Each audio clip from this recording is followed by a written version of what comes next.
So I had been breastfeeding my son, Kingston. As I was breastfeeding him, I noticed that I had a lump in my breast. So I made an appointment with my doctor. But when I went to see her, she felt it, and she was like, it's suspicious, but it's not that suspicious, so we'll just send you for a mammogram to see what happens. I got a call back, said that they needed to do a biopsy. And after that biopsy, I had to wait 2 weeks, 10 days, to hear back about whether or not it was cancerous or not. I felt like the 9 days went by fairly quickly, and I felt really good. And on the last day, day 10, before I found out, I had a complete panic attack. I went to work, and I just lost it in the bathroom. The people I work with are awesome, and they told me to go home and just to be with my family at that time, and I did.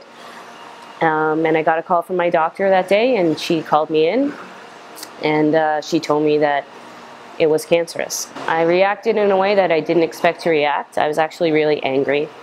I remember looking at Blake and seeing him start to cry. I remember my doctor have tears in her eyes because she was so shocked and upset at the news.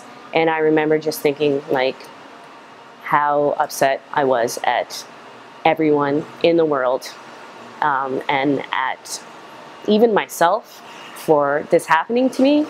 And I just left there like I was about to lift the heaviest weight in my life. It must have terrified the people in the room, the waiting room, because I stormed out of there like I was a monster. On the positive side, the first thing I did was I drove to Blended Athletics, where my team embraced me and my community embraced me immediately.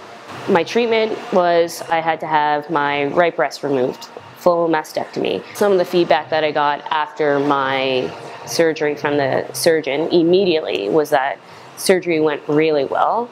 My surgeon had the pleasure of calling me and telling me that I was cancer-free. When I heard that news about me not having to do any treatment or being cancer-free, I had what many people experience when they are told that they're cancer-free. I had survivor's guilt.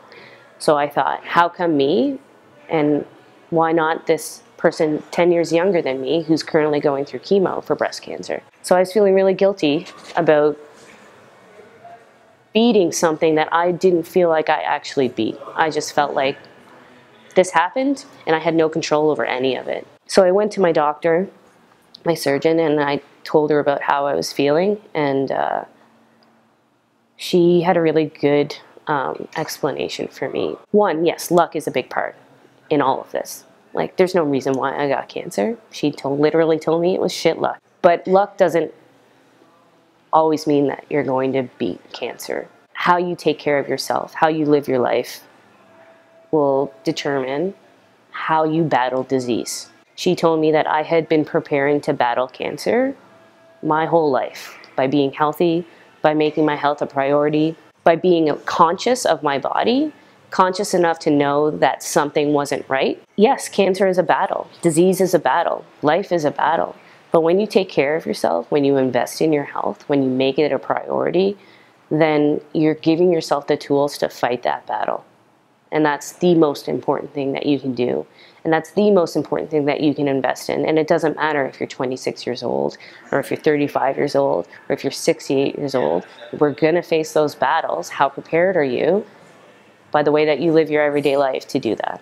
It's okay if you come to the gym 5 times a week because you wanna live longer, because you care about what's going on the inside of your body more than you care about what's going on the outside of your body.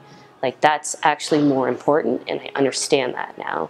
And that is the baseline for everybody, and should be the baseline for everybody, and why they eat healthy, why they seek out a gym to go to. I feel like I can handle what life throws at me, and I feel like I did the right thing. I've been doing the right thing. You making the effort to take care of yourself every day, regardless of the numbers, you're doing the right thing.